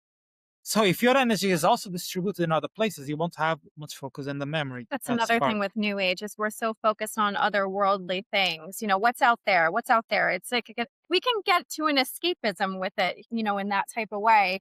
And that can lead to a lot of ungrounding, which again, I experienced that too. So that's just, trial and error with this is trying to figure out the right formula for you. You got to make sure you balance everything So this to type, stay in that so this type place. of Yeah. work, it's I don't know. When I become more okay, I don't know what I'm going to really advise people, because this is a hack that I can advise some people, and then afterwards I need to ground like intense.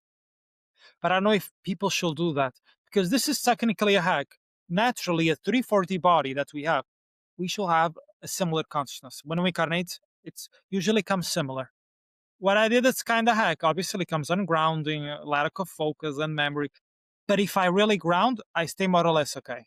Why I was saying this? I was saying this because we were talking states of consciousness. So you're explaining how it works, how we're able to get it. See, Yeah. sometimes he's trouble with this girl because he sees so much, and I can be like that some days where I'm so out of the body that I can't focus on anything. No, that's just the way his brain works. So the thing with 3D 45D, yeah, I was doing posts of reading. Oh, I want to read about the state of consciousness. But the thing is, I was reading, but I mean, can be curious to people.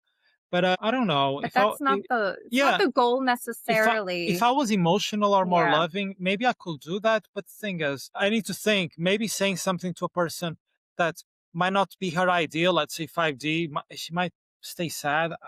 So things that I didn't thought in the past, because this is like, and is really not usual to do. Like it's like gum, you stretch the upper part, and it's not just a stretch. You need intensively to pump, pump, pump, pump, like more or less over a year. I think the formula Yeah. really is like, we are body, mind, and soul. So mind, awareness, consciousness, and then soul, the emotional part of it. You are, connecting more with your loving side. And once you get those balance with your emotions and your mental state, and then again, what he was talking about with food before, taking care of your physical body, the whole holistic route of it is, I think, the perfect formula to be in the most aligned version of yourself. Mind, body, soul. I think the best way, to be honest, we have 3D, 4D, New Era, New Age. That I can say that New Age is, it will happen. The solar flash that people say around 16, I can give a precise 16 years. from now.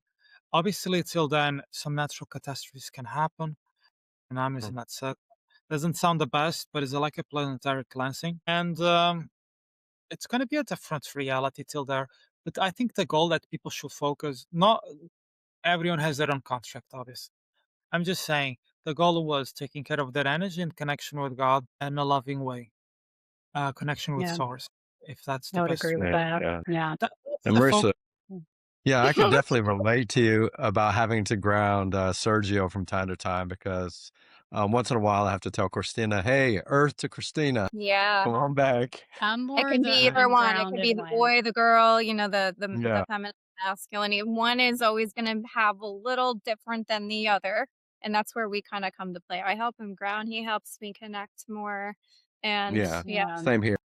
how it works. So Marissa, your work, it blends, Jesus, quantum physics, aliens, which is a pretty uncommon mix Yeah, and very much I the same agree. way. Yeah, and very much the same way Christina believes. So how do these, three streams come together in your worldview? So, like I said, with my past, I connected more with the mermaid self, and then I was diving deeper into other rabbit holes and learning more about ancient civilizations. And while doing that, working on myself, also working on my healing, I juggling a lot of different areas. The best way I'm able to translate reality is by explaining things like this is a video game, or our souls are in a way programmed. Each of us is so unique in the way that we connect with one another, and I can see the connections with everything. And it's not just what's that word I'm looking for. It doesn't just happen because there's always a reason for something, and I'm always connecting the dots. I'm always seeing how things are connected. I look at a lot of different areas. I look at quantum physics. I look at psychology, theology. I study so many things, numerology, astrology, energy. The thing is, everything is so connected, but at the end of the day, being loving, because we come from love, but being connected back with the light. You Yeah. know, we can go through all these rabbit holes. New Age is full of it. And then we have religion structure, which, you know, they have, you know, Jesus and the Bible, the Quran, and all these ways of storytelling, of trying to understand how life works. And that's always what I think a lot of us want to do, is we want to figure out how this Yeah. is working. You know, how do we go through life? There's no manual, there's no this. We have pieces. And what I like to do is I like to put pieces together. So that's how I got the mix, because that's the way I like to see reality. I look at reality through magic, you know, the mysticism behind it. I also really believe that Yeshua came here to help us with this transition, with this new earth, and the ascension and the collective and all that. And that's just the way I like to relate to it. There's different ways of trying to find a language or to explain how these things work. And that's just the way it works for me. And I've found along the way that there are many other people like me, mermaids, people that relate to mermaids. I host retreats right now twice a year, and I have all these beautiful women, and soon I'm going to have retreats for men. Can't leave out the men here, so I'm going to be working on that.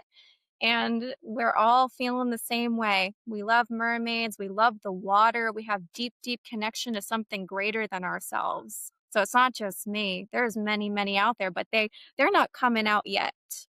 And I Yeah. hope that I inspire people who feel the same way that I do. Will come out, and you know, that's what this is all happening right now. Everyone's waking up and everyone's finding who they are, and it's so beautiful.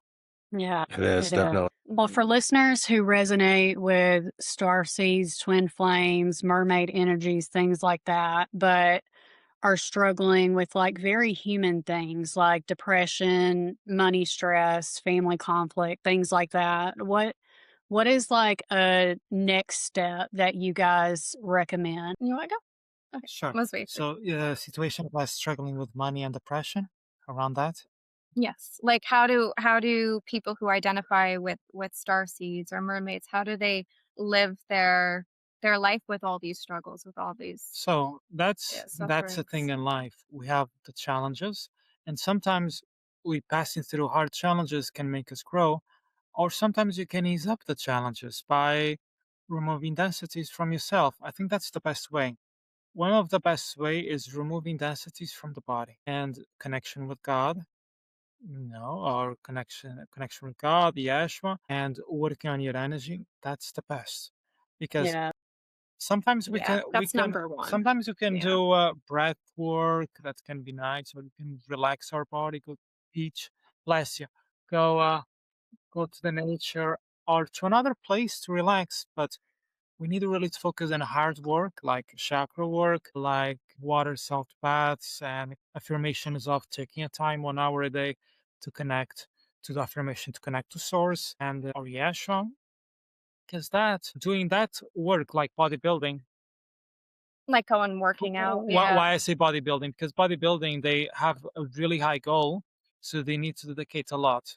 So I think that's the point. High dedication and removing density from the body by connection with Source and Yeshua, and by water salt baths, by chakra work, hearing frequencies to your chakras 1 2 hours with efficient frequencies that can be from YouTube, you wearing crystals. I think that's a way of coping and trying to not absorb negativity from other people, either by asking help to your guides and Yeshua and God,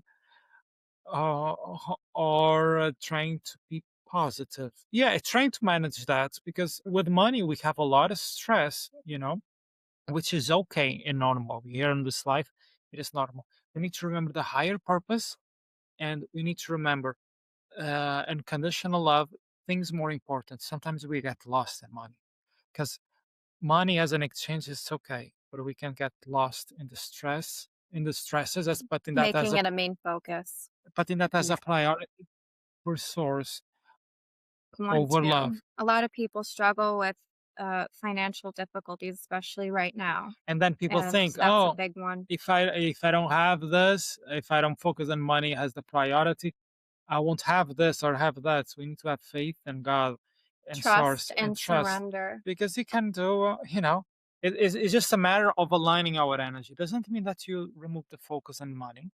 It just means that you're directing to the master, to source, connecting more with them and with your struggles. I think that's the best.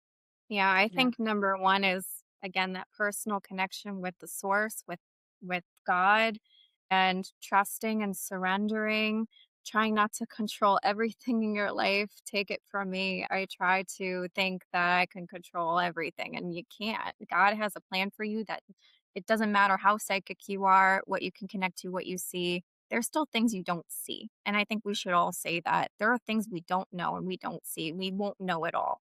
Only He does.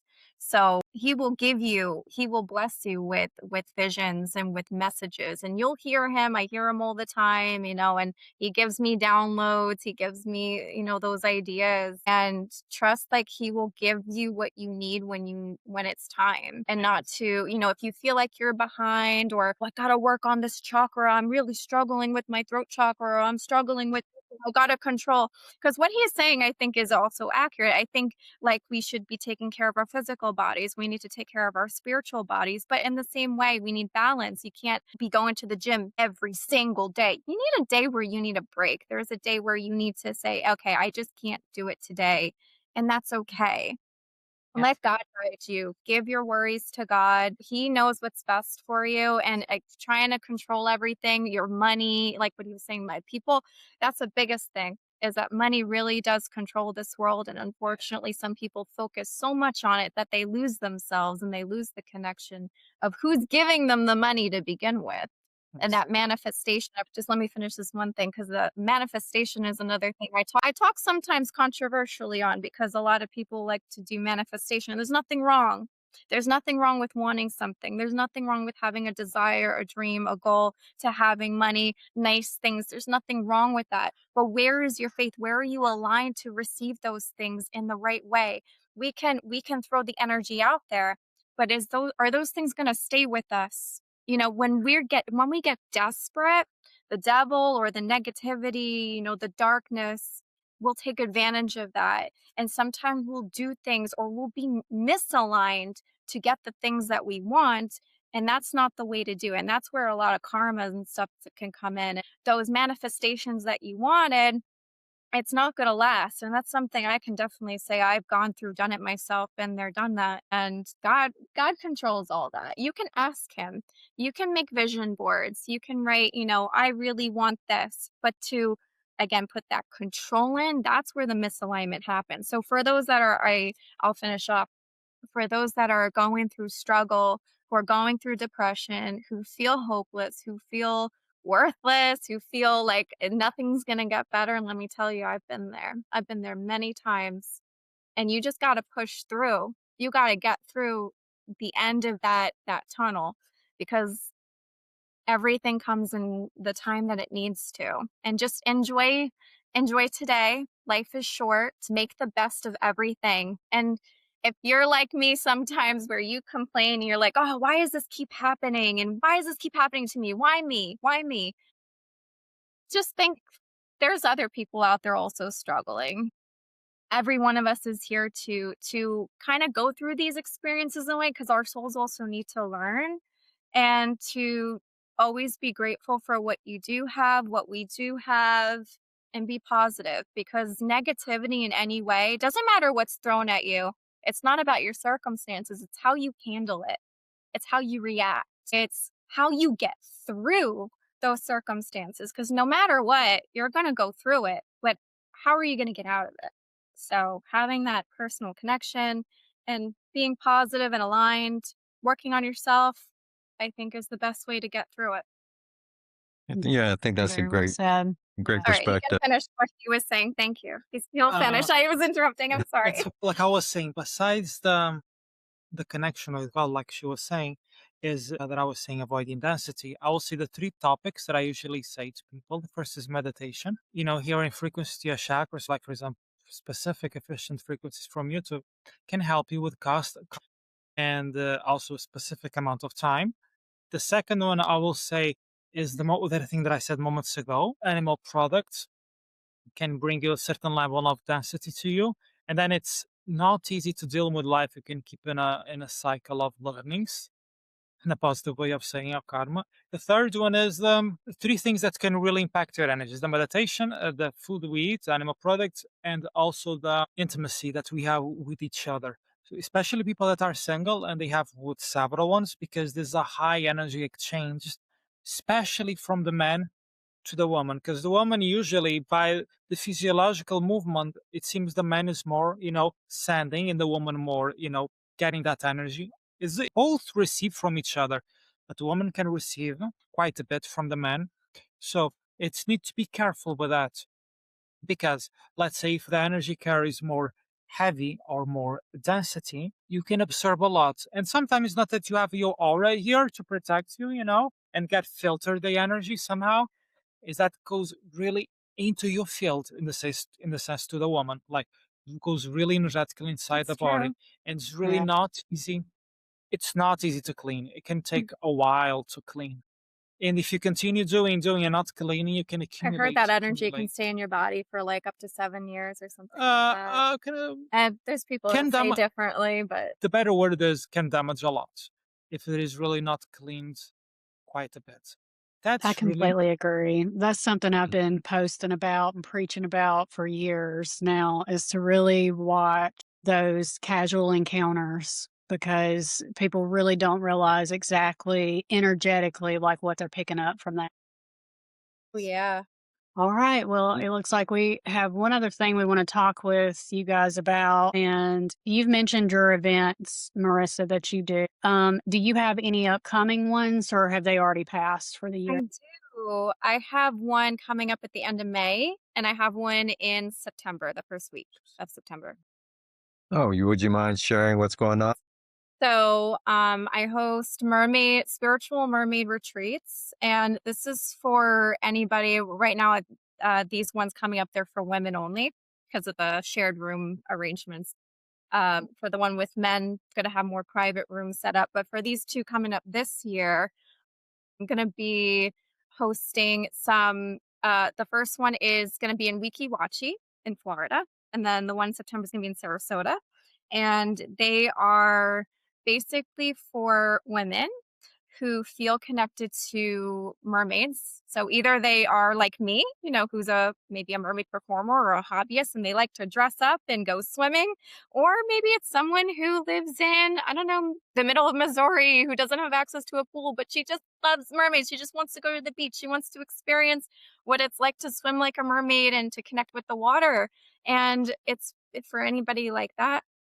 And we do have mermaid classes. So we have tail rentals that they can try on if they've never tried on a mermaid tail before. And we do mermaid classes. We do activities and crafts. We make necklaces. So I make jewelry also. So I made this one, but I also teach the girls how to make jewelry. We're going to be doing perfume making. So a lot of crafts and activities, meditation, yoga, guided meditations. I do a guided meditation with them. Just thinking off the top of my head, there's a lot going on, but we're going to be doing kayaking, a lot of outdoor activities, a lot of activities that help with inner child healing, a lot of connection. This is about sisterhood. This is for those women who really want to feel like they're part of something, of a community. Like I've always felt like an outsider. I've always felt like I just never fit in. Like I'm just like this odd puzzle Mhm. piece just never fit in. And the one that I had in this past, when was it? In September of last year, all the girls left just so happy. They were like family, and it was so beautiful seeing them support one another. Even today, they all, hang out. They still talk. We go hang out. It's like we're all family. So whoever comes to these events, it's part of like divine, planning. Everyone that's supposed to go, they're like soul family. The Mer sisters from Lemuria or Atlantis or maybe Mintanka or Sirius, Mhm. and Yeah. numbering as well. It's really So, if beautiful. somebody wanted to sign up to attend that, how would they find out more information on it? So you can go on my website. It's on spiritualmermaid.com. And I just have those two listed. So you can go on the webpage and fill out a form and that we can connect and we'll talk. We'll do a discovery call and see what your expectations are. And we get you set up and ready Okay. to dive into the magic. So, and we'll put it in the show notes in the description of the Thank you. podcast. Yeah, definitely. And then Sergio, are you offering sessions at this time? At the moment, He's taking a break right yeah, now. I'm taking a long break just to focus on mine. I mean, I can talk with. That's it. Where do you typically do that at? Are you just located on Facebook? Me and Facebook. He works remotely. Yeah. Okay. Well, so if anybody watching wants to connect with Marisa or with Sergio, it's Marisa DeAngelis. Is that how you pronounce your last name? And Sergio Galaxies. Yeah. Yeah, Yeah. definitely check out the website. I saw when I was scrolling through your website the other day, it looks like you sell perfumes and jewelry. I do, yes. Some really cute stuff on there. So yeah. Thank you. Yeah. And So all we'll the put those shells, we'll put those links in the shells on them, and I collect them all. I go to right by the beach here, and I go and I don't buy them from a company or anything. Nice. And I'm very creative. I can do circlets, so I can do like sets, I can do bracelets. So if you want like a whole look, because that's the thing with a lot of the mermaids in the mermaid community, they're all about the accessories and dressing up. And I noticed like with a lot of the accessories I wore, they're very costumey, they're, like, very bulky, but I just wanted something so dainty, but, like, light, but also still looks very elegant and expresses my energy, so that's why I created them. It was, for self-expression. I can also put, Bible quotes or any like affirmations on the bottom of the shell if they want it like more personalized. I put a lot of detail and love into them. So yeah, I do make those, and I make natural perfumes with real essential oils because a lot of the perfumes today for women and men, Mhm. they're very filled with chemicals and toxins. It's not healthy. So I'm very like I'm a health freak. So I like to give that option for people. And I have one perfume called Sea Goddess. It smells so lovely. It has sandalwood and jasmine. It just smells like the beach. So if you like the beach, that one's like one of my favorites. Nice. Well, great. We're gonna post those links in the description of the podcast. Yeah. Thank you. Yeah. So Sergio and Marissa, we really appreciate your time and sharing your journey together as twin flame. Do you have any final words for our listeners out there? Thank you for listening all of it so far. Wow, I think we're going on 2 hours. Thank you for Yeah. So listening. Yeah. for It's those so of you, great to connect with you. yeah. So for those of you watching and listening, we ask that you like, comment, and share this video, and also subscribe. And we look forward to seeing you on the next episode. It was so great Thank meeting you you. guys. Have a nice So day, guys.